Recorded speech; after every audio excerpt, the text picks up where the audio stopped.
So once the messages are sent, we can sit back and monitor how our experiment plays out. And there are many ways this experiment could play out and different data that we could get. And here is one example to teach you how I would deal with results. So after sending out my 400 messages, half focusing on spam and the other on conversations that the users care about, and directing the audience to the two different price options, $20 and $30, after 24 hours, I have the following data. So from 400 messages, I've received 22 website visits. So that's a click-through rate of about 5.5%. Not too bad. I found that the messages that focused on finding messages that people care about got 18 of the 22 clicks, which represents almost 82%. So this indicates that my attempt at being funny playing on spam was either not seen particularly funny, or that LinkedIn itself successfully marked them as spam. So there's a learning there. Of the 22 clicks, 5 people clicked the checkout button, but only 2 completed the flow and made a purchase. So out of 400 messages, we got 22 visits and 2 purchases for PingPang. Interestingly, the 2 purchases for PingPang were for the $30 option. So with actual data, we now know that the purchase conversion was 0.5%. So this is far from our hypothesis of 10%, and I can tell you that this is not unusual.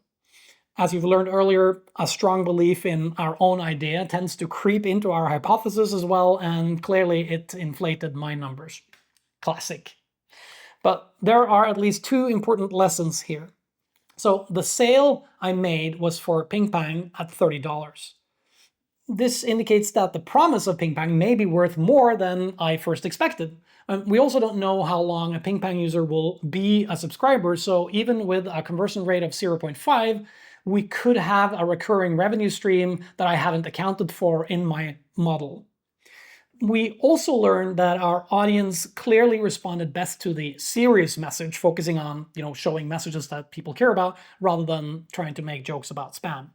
So with this real data, I would make some adjustments. So first, I would adjust my message, make it shorter, more to the point, and strengthen the focus on the quality experience of PingPang, saving time and finding valuable messages instead of talking about spam. Next, I would update the landing pages to fit this focus, reduce the amount of text, update the screenshots to fit the new messages, and only offer the $30 option because it was the one that was purchased twice. With these adjustments, I would send out the remaining 600 messages, and I would do it quickly, so avoiding that my 2 existing customers becoming suspicious and risking ruining my experiment, since I can't deliver PingPang to anyone just yet. So after these adjustments, we wait for 24 hours, and then I check the numbers again. And the first thing I noticed is that an additional 23 visits came in from the original first 400 messages. And this indicates that my spam focus message was indeed reviewed, but it took more than 25 hours, for them to click through. So more learning and a very promising result. Now, my 600 new messages resulted in 85 visits, which showed me that the adjustments we made to the messages, increased the click-through rate somewhat.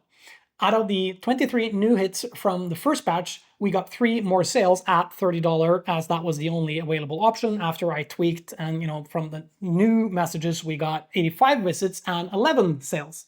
So in total, we sent 1,000 messages, got 22 plus 23 plus 85 visits, and we got 2 plus 3 plus 11 sales at $30. If we add this together and ignore the differences in messaging, even knowing that the new messages were slightly better than the first ones, we now know that PingPang advertised through messages sent on LinkedIn towards premium subscribers has a click-through rate of around 13%, and that we got 16 sales, and that's a 1.6% sales conversion, but at the higher price of $30.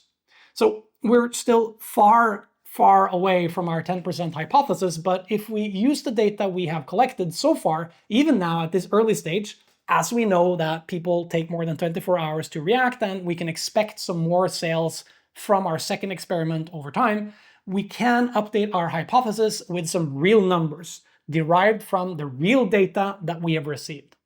1.6% of LinkedIn Premium users who are spammed about PingPang on LinkedIn will subscribe to PingPang for $30 a month to highlight messages they care about and respond to spam. So considering we did desktop research and some napkin math to identify the cost of running PingPang, and we estimated that it would be between $1.5 to $2.5 per user per month if we build PingPang with fairly readily available and standard technology, but running it on our own setup rather than relying on a service that was far too expensive, we can now see a glimpse of a possible successful business. We have not made any estimation of what it will cost to develop PingPang, however, but remember, if we just made PingPang before testing anything and assumed we'd sell it for $20 to 10% of the audience, we would be very wrong. The cost of developing PingPang may not have changed from our experiment, except that we've found, that we have to look for a cheaper alternative than just relying on the services of others, such as ChatGPT, so that we could reduce the operating cost. But with the data we have in front of us, our own real data, which we can document and present to our team, potential co-founders, and even to investors, we are in a unique position. We can provide evidence that can be used as effective weapons against opinions. People can say what they want, but we have real data that proves that 1.6% of LinkedIn Premium users who are introduced to PingPang will buy a subscription for $30 a month. Feedback such as "I don't think this is a good idea, I wouldn't use it," are completely uninteresting. As uninteresting as our own belief or ideology that 10% will buy PingPang for $20 a month. And with that, the conversations can shift to, do you want to join the team? Do you want to fund PingPang? Or do you want to help promote PingPang? It is obvious that real data can be used to build sensible business case calculations.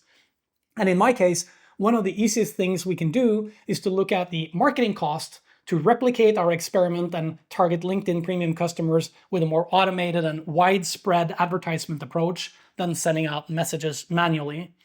As long as the cost of such advertising is lower than about $28 per sale, you will break even or make money on each sale just from the first month the customer subscribes. So based on these numbers, you can present to investors what is known as a money printing machine.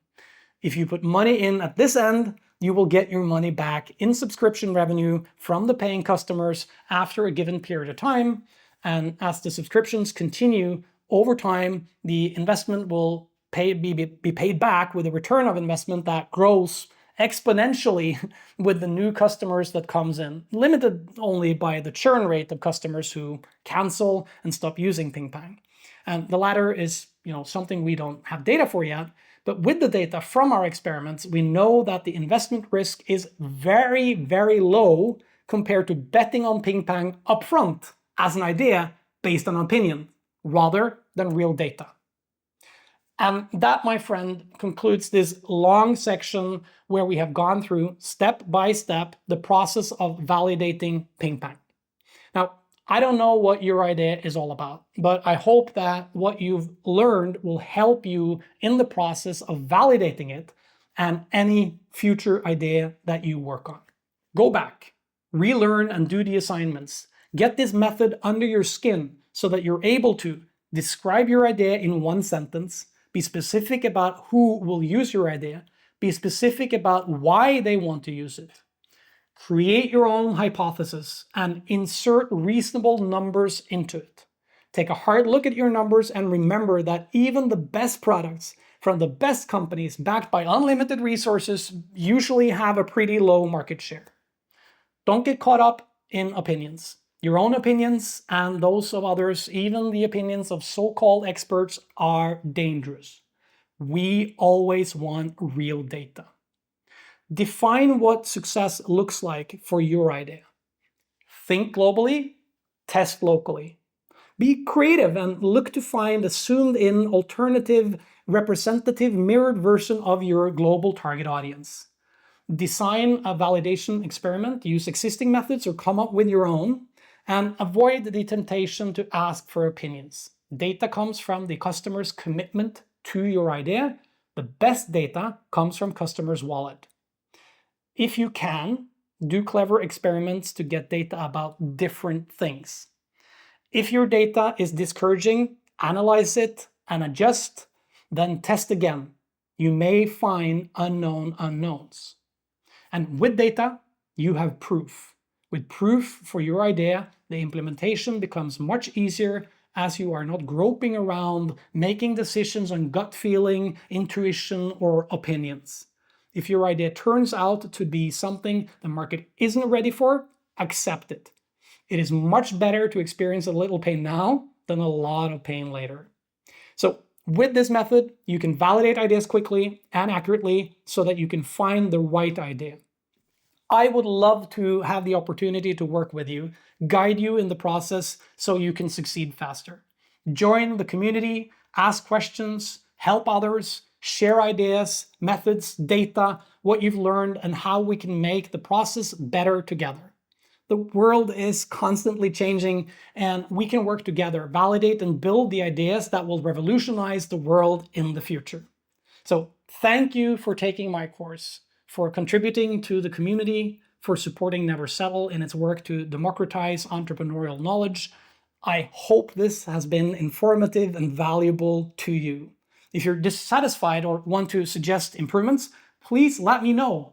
If you are satisfied and think that this is valuable, please share it with others. I hope to see you again, and until then, take care of yourself and your ideas.